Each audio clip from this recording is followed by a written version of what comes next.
Et bonjour à tous, bonjour à toutes, j'espère que tout le monde va bien, j'espère que vous passez des bonnes vacances pour ceux qui sont en vacances, malheureusement ce n'est pas le cas de tout le monde. Par conséquent, nous devons travailler, mais ce n'est pas là le sujet. Aujourd'hui on se retrouve pour parler non pas de un, mais de deux films qui ont enflammé les cinémas, hein, comme on pouvait s'y attendre, et bien entendu à la couleur rose que vous voyez. On va commencer par parler de Barbie, mais d'abord, petit générique by Mehdi Litoussi. Elle a kiffé la mélo, là j'suis dans le thème, j'suis dans ça. Elle a kiffé la mélo, là j'suis dans le thème, j'suis dans ça. Elle a kiffé la mélo, là j'suis dans le thème, j'suis dans ça. Elle a kiffé la mélo, là j'suis dans le thème, j'suis dans ça. Elle a kiffé la mélo, j'suis dans ça. Elle a kiffé la mélo, j'suis dans ça. Elle a kiffé la mélo, j'suis dans ça.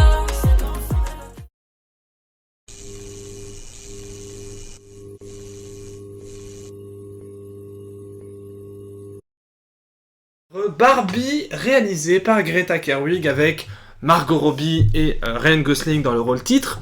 Il y a également Emma Mackey et Enshu Tigawa et le mec de Sex Education, Adam, je sais plus son nom d'acteur. Il y a également Will Ferrell, Michael Cera, America Ferrara, bref, Kate McKinnon, bref, plein d'acteurs et d'actrices formidables. Il y a Kingsley Ben-Adir que j'aime beaucoup en ce moment, puisqu'il joue le méchant dans Secret Invasion. C'est un très bon acteur, je l'aime énormément.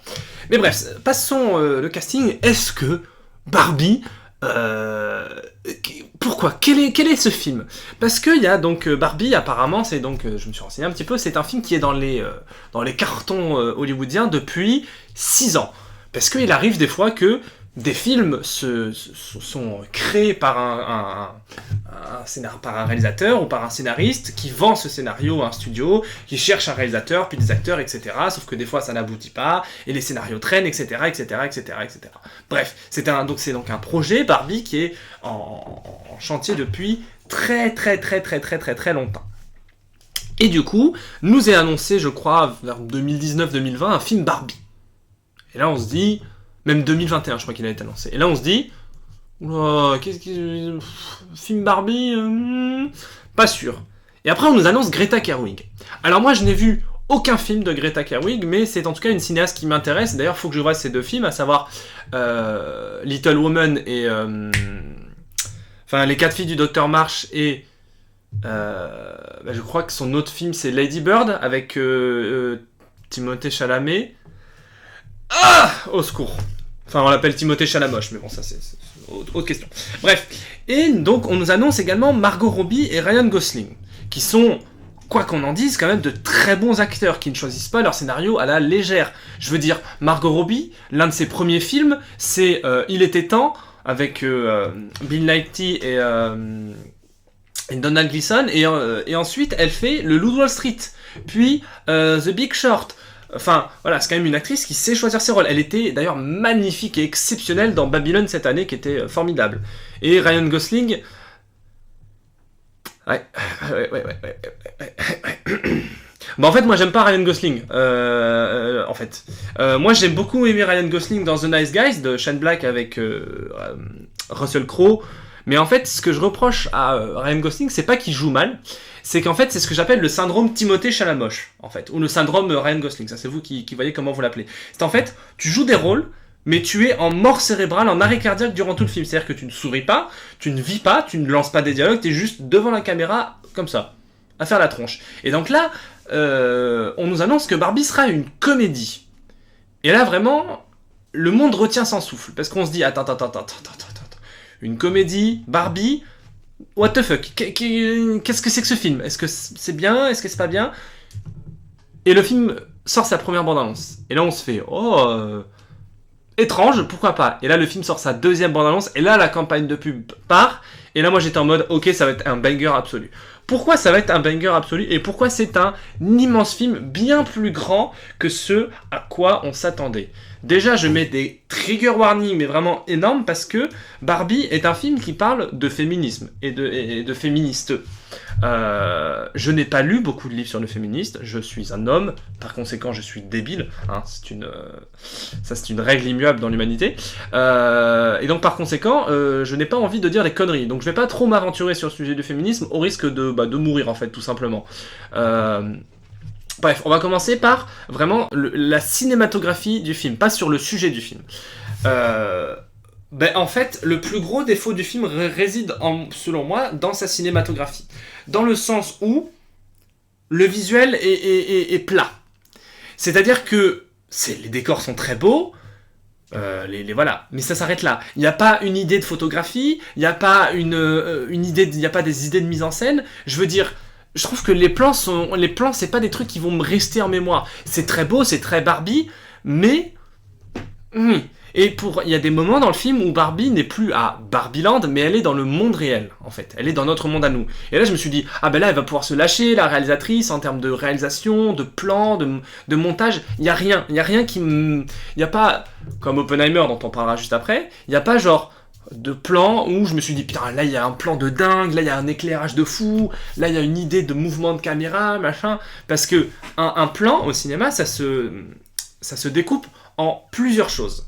À savoir le décor, où sont placés nos personnages dans le décor, quel décor est, comment il est petit, est-ce qu'il y a que 3 murs, est-ce qu'il y a que 4 murs, est-ce que c'est un espace qu'on filme d'en haut, d'en bas, de face, donc le mouvement de caméra, les décors, où sont placés les acteurs dans le décor, l'éclairage et le scénario. Qu'est-ce que ce plan implique dans le scénario ? Ça, c'est un plan de cinéma. Et quand vous avez ces 5 données, vous faites un plan de cinéma magnifique. Par exemple, dans The Batman, qui est pour moi une référence en termes de plan de cinéma, qui est pour moi l'un des plus grands films de l'histoire du cinéma. Mais j'en ai déjà trop parlé, vous savez. Donc du coup, Barbie, voilà, cinématographiquement, c'est pas un film où je me suis dit, putain, ce plan, il est exceptionnel. Par contre, pour tout le reste, c'est chef-d'œuvre. Voilà, j'ose le dire, Barbie est pour moi un petit chef-d'œuvre. C'est-à-dire, c'est pas un chef-d'œuvre en mode, c'est pas les Gardiens de la Galaxie 3 où je dis, oh putain les gars, c'est chef-d'œuvre, c'est chef-d'œuvre, c'est chef-d'œuvre. Non, c'est un très bon film, même un excellent film, parce que c'est exceptionnel de parler de Barbie et de parler du féminisme de Barbie, enfin de parler de féminisme à travers Barbie, tout en faisant une comédie, parce que c'est un film qui est hyper marrant. C'est un film dont j'avais des larmes de rire. Ça ne m'est pas arrivé au cinéma depuis Avengers Endgame. Alors là, j'en vois qui vont dire quoi, mais Avengers Endgame, c'est pas une comédie. Oui, allez, c'est bon. Va mourir un jour et ne me parle pas. Donc, je n'avais jamais autant ri au cinéma depuis Avengers Endgame. Même, depuis Avengers Endgame, vraiment. Et donc là, j'ai ri, mais à gorge déployée. C'est-à-dire que t'as des idées de blagues, des idées de gags qui sont soit visuelles, soit dans la parole, soit dans les actes, qui est profondément débile. Mais vraiment, c'est con, c'est full second degré. Et Ryan Gosling et tout le monde a sa petite blague, et tout le monde est formidable dans le film. Il n'y a pas un acteur en dessous. Tout le monde a son petit moment blague, et je trouve ça hyper intelligent et brillant de dénoncer la masculinité toxique et le masculinisme par le prisme de Barbie, parce que là on va s'aventurer sur le féminisme, c'est là où je vais commencer à dire de la merde, faut faire gaffe. Donc Barbie a été dans les années 50 créée par une fille une dame qui voulait donc représenter toutes les femmes, qui voulaient dire que les femmes étaient capables de tout faire, d'être médecin, d'être pilote d'avion, sauf que ça a eu des retombées justement complètement inattendues, dans le sens où, par exemple, si t'es, je sais pas, une fille en fauteuil roulant, ou une fille qui a une maladie, ou je sais pas... une fille de petite taille, genre une naine, est-ce que tu te sens représenté par Barbie dans les années 80-90, à sa création dans les années 50 ? Non. Maintenant, Barbie et Mattel est devenu beaucoup plus inclusif. Maintenant, on a une Barbie enceinte, une Barbie noire, une Barbie en fauteuil roulant. Voilà, Barbie s'est beaucoup rattrapé. Je parle de l'entreprise, je parle du jouet. Et justement, le fait que de dénoncer ça, de dire, en fait... justement, vouloir que toutes les femmes soient parfaites, c'est pas ça la réalité. Et c'est justement mal de vouloir et de désirer ça. Barbie est un film, donc chacun aura son analyse différente sur le film. J'espère juste ne pas dire de la merde et des choses vexantes, c'est tout. Ensuite, parlons des hommes. Parce que donc Barbieland nous est représenté comme une matriarche. une société matriarcale, à savoir les femmes ont le pouvoir, et ça s'arrête là. Dans le sens où je sais que on peut dire, alors certains masculinistes fragiles vont dire ouais mais nous les hommes on passe pour des débiles dans ce film, mais pas du tout. Justement, quand ils vont dans le vrai monde, Barbie et Ken, interprétés par Ryan Gosling, Ken découvre le patriarcat. Et en fait, il découvre que les hommes peuvent dominer la planète et qu'il se dit « Oh bah les mecs, en fait, trop cool !» Et justement, quand il revient à Barbie-Land, il instaure le patriarcat et ça devient une société complètement chaotique et dangereuse. Et c'est ça le truc, c'est qu'en fait, Ken est devenu un connard, non pas parce que c'est un homme, mais parce que la société l'a transformé comme ça. C'est ça le message. Ça veut dire que justement, c'est pas un film contre les hommes qui dit les hommes ils sont tous débiles et ils sont tous anti-femmes. Alors non, justement. C'est un film qui te dit la société transforme les hommes comme ça. Et c'est la société qui veut que les femmes soient toutes minces, fines, grandes, blondes, aux yeux bleus, alors que, bien entendu, toutes les femmes du monde sont magnifiques, on est tous d'accord là-dessus, sauf bien entendu Florence Pugh, qui est bien entendu au-dessus du lot, hein, on est tous d'accord là-dessus, mais ça on en parlera dans Oppenheimer. Bref, tout ça pour vous dire que Barbie est une comédie brillantissime à la cinématographie certes douteuse, mais qui a... Ah oui, il va falloir que je vous parle de ça aussi. Il y a Michael Cera qui jouait le personnage principal du film Scott Pilgrim de Edgar Wright. Si vous n'avez pas vu ce film, foncez, c'est un chef-d'œuvre. Et il joue justement le seul homme féministe du lot. C'est-à-dire que c'est un personnage qui représente le féministe masculin. C'est même quand il y a le patriarcat instauré par Ken, où tous les mecs boivent des bières, ils adorent les chevaux et les camions, ça c'est une blague du film que je trouve hilarante d'ailleurs, c'est le seul qui dit mais moi en fait je veux juste sortez-moi de là, je veux aller dans le vrai monde, je veux pas être dans le patriarcat et tout, je veux juste être avec les gens que j'aime et tout, et que t'es en mode mais en fait cet homme est bien, comme quoi ça existe les hommes féministes, question.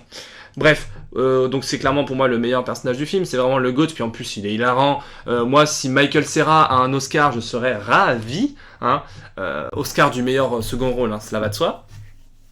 Bref, pour conclure Barbie, très bon film, cinématographie à revoir, mais interprétation, tempo comique, costume et décor formidable, et en plus un message extrêmement positif et extrêmement agréable à entendre en 2023, que ce soit pour les petites filles, mais surtout pour les petits garçons qui vont vivre dans une société où tout le monde, on l'espère, sera égaux. On se retrouve tout de suite pour parler d'un autre film, bien plus sombre.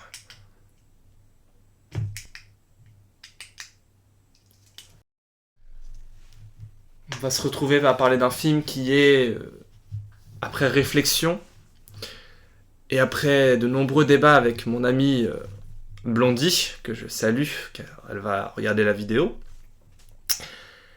Oppenheimer de Christopher Nolan. Alors déjà, il faut savoir quelque chose, c'est que Nolan est pour moi l'un des plus grands réalisateurs américains et même mondial à l'heure actuelle. C'est un réalisateur qui sait faire du bon plan, qui sait, même quand il fait des commandes, à savoir la trilogie Batman, il arrive à s'approprier le mythe de Batman pour en faire des œuvres à la maestria visuelle et avec des scénarios d'une perfection scénaristique exceptionnelle. Vraiment, il n'y a pas un film de Christopher Nolan qui est mauvais. Il n'y en a pas un seul. La trilogie Batman, les trois sont exceptionnels, mais le 2 est vraiment pour moi un chef-d'œuvre absolu du cinéma de super-héros. Il y a The Batman au-dessus, mais bon, ça c'est... Voilà. On a Inception, qui est pas mon préféré, mais que je trouve hyper intéressant. On a Le Prestige, Tenet, Dunkerque. Ah oui, mais Dunkerque, il est pas très bien, parce qu'il y a Harry Styles dedans, et ça, on a envie de crever quand on le voit à l'écran. Mais en dehors de ça, Christopher Nolan est exceptionnel. Est un réalisateur brillantissime, et depuis Inception, même depuis Interstellar, on a un peu les critiques un peu cinéma là, qui disent oui, alors Christopher Nolan a tendance à surintellectualiser ses films, alors que ses films sont profondément débiles, sans déconner. Et là je m'adresse, et là je sens que je vais prendre des tartes dans la tête. Une personne, un être humain, qui regarde un film de Christopher Nolan, et qui me dit, droit dans les yeux, c'est un film de merde, c'est quelqu'un qui n'aime pas le cinéma. Je sais que j'ai beaucoup fait cette blague au second degré, mais là, on ne peut plus premier degré. Parce qu'un mec qui regarde Batman Begins ou The Dark Knight, ou un mec qui regarde Tenet, par exemple, et qui me dit « Ouais, c'est du mauvais cinéma d'action, hein, c'est mal réalisé, puis on comprend rien. » Alors, certes, Nolan fait des films très complexes. Je suis d'accord. Mais moi, j'ai toujours compris ces films. Alors, non pas que je sois intelligent, parce qu'on rappelle que je suis con comme une madeleine, mais ce sont des films complexes, mais pas compliqués. C'est-à-dire que si tu te concentres sur le film, tu les comprends. Bref, tout ça pour en venir que on nous annonce un film sur Robert Oppenheimer, le père de la bombe atomique. Pourquoi l'accent allemand alors que c'est un américain Oppenheimer? On ne sait pas. On ne sait pas, j'adore faire cet accent, c'est problématique d'ailleurs. Bref. Donc Oppenheimer, c'est lui qui a dirigé, enfin qui a fait partie, et qui, ouais, on va dire même qui a dirigé donc, le projet Manhattan. Pour ceux qui ne savent pas, le projet Manhattan, vivez-vous sur notre planète? Non. Non, je regarde. Donc le projet Manhattan, c'était pendant la Seconde Guerre mondiale, un projet avec des scientifiques américains qui faisaient des expérimentations pour créer une bombe à partir de matériaux fissibles nucléaires pour créer une bombe nucléaire. Donc, partant de ça, Nolan nous annonce un film de 3 heures. Et c'est peut-être pour moi son deuxième meilleur film après The Dark Knight. C'est un film qui d'ailleurs, je ne vais pas en parler pendant 107 ans parce que je n'ai pratiquement rien à dire. C'est-à-dire que, en termes de cinéma, tout est parfait. Mais tout est parfait, mais tout. C'est-à-dire que c'est le syndrome The Batman dans le sens il n'y a pas un plan qui est moche. Chaque scène, chaque plan, une idée de composition de plan, une idée d'éclairage, une idée. L'éclairage est quelque chose qui commence à vraiment m'intéresser énormément dans le cinéma. C'est-à-dire que c'est quelque chose, l'éclairage qui va creuser l'image, qui va lui donner une personnalité à un plan. Et je trouve que tous les plans sont absolument magnifique. La photographie est l'une des choses les plus belles que j'ai vues cette année, avec potentiellement celle de Babylone, qui était vraiment une photographie magnifique aussi. Le jeu de tous les acteurs, mais tous les acteurs sont exceptionnels. Robert Downey Jr. qui, depuis Avengers Endgame, est un peu... Bon, il est blindé, donc il n'a pas vraiment besoin, il est un peu en mode « Ben, je fais des films, mais là, j'attends qu'on me propose un bon rôle. » Il a un rôle exceptionnel avec de sublimes dialogues, des plans sur son visage qui sont les plans les plus beaux au monde. C'est exceptionnel, Oppenheimer. C'est un film qui t'annonce et qui essaye de trouver de l'humanité dans des personnages, alors que globalement dans le film, tout le monde sont des connards et des connasses. Il n'y a pas une personne pour attraper l'autre. C'est-à-dire qu'on a Oppenheimer qui commence juste par être un scientifique en fait. Et pour lui, créer une bombe, c'est créer un objet scientifique, c'est du progrès de la science. Il vit avant que la bombe explose, il ne visualise pas le mal qu'il a fait. Il est en mode bah ouais, moi j'ai fait ce qu'on m'a demandé, moi je suis scientifique, je mélange des tubes à essai, ça fait boum, ça fait de la lumière, on est content. Et non. Et quand explosent les deux bombes, il se dit oh là, j'ai peut-être fait une connerie là, j'ai peut-être fait une petite bêtise là, ah, désolé. Et pareil, tous les scientifiques, il les convainc, il leur dit mais non, c'est pour la science, ça va bien se passer. Et à la fin, les scientifiques, pareil, hein, un à un, les scientifiques se disent bon là, on a merdé. Pareil, les colonels américains, l'armée, tout ça, tout le monde est en mode oui, ça va péter, machin, ça va être super.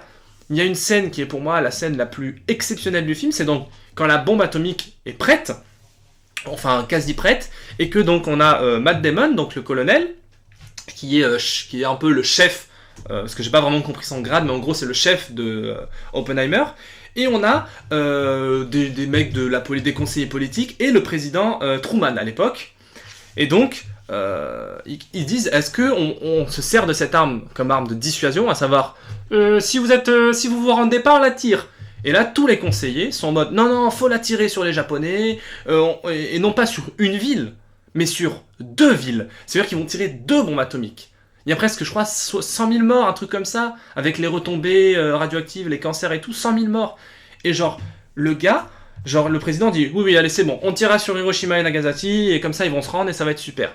Et là, vraiment, t'as des plans sur Oppenheimer qui commencent à se rendre compte de ouais, peut-être fait une connerie, peut-être fait une connerie. Et pareil, il y a tous les acteurs, même les petits acteurs qui ont des petits rôles, Tout le monde apporte sa pierre à l'édifice, apporte une scène qui est importante, un dialogue qui est important. Et les dialogues de ce film sont brillantissimes. On a Rami Malek, on a Josh Hartnett qui n'avait pas fait de film depuis quelques temps, qui est vraiment très très bon dans ce film, qui joue un ami d'Oppenheimer justement. On a Emily Blunt qui elle aussi est une énorme connasse dans ce film. Enfin, c'est pas une connasse, dans le sens où elle veut juste abandonner ses enfants à un moment donné dans le film. Pour des raisons plus ou moins louables, pourrait-on dire. Mais c'est tout. Et on a, ce qui est pour moi vraiment la meilleure chose du film. Et ça, vous me direz, tu n'as pas d'objectivité. Et vous avez raison. On a Florence Pugh. Florence Pugh qui, dans ce film... Alors attention aux fans de Marvel. Hein, je vais dire un truc, ça va les chafouiner. Elle est dans ce film plus belle qu'elle ne l'a jamais été dans un film ou dans une série. C'est-à-dire que j'aime beaucoup Hawkeye, j'aime beaucoup Black Widow, je trouve qu'elle est formidable dans le rôle, mais là, en termes de cinéma, il y a des plans sur elle où je suis tombé amoureux d'elle. Vraiment amoureux. Tant qu'on parle d'ailleurs de Florence Pugh, c'est d'ailleurs selon moi le personnage le plus humain du film, le personnage qui a le plus d'émotions qui me font penser que ce n'est pas un robot mais un être humain. Parce que tout le reste c'est des connards ou des fils d'up et qu'il faut les buter. Elle non. Elle vraiment elle est d'une incandescence, d'une lumière, d'une beauté. Mais ça va même au-delà de la simple beauté physique. Elle a une beauté dans l'âme en fait cette femme. Florence Pugh, si tu vois cette vidéo, call me en fait. Ça veut dire appelle-moi pour ceux qui parlent pas anglais. I love you, call me. Maybe we can go to the KFC for a dinner and after we go to the Tencha. Voilà. Ça c'était la petite parenthèse.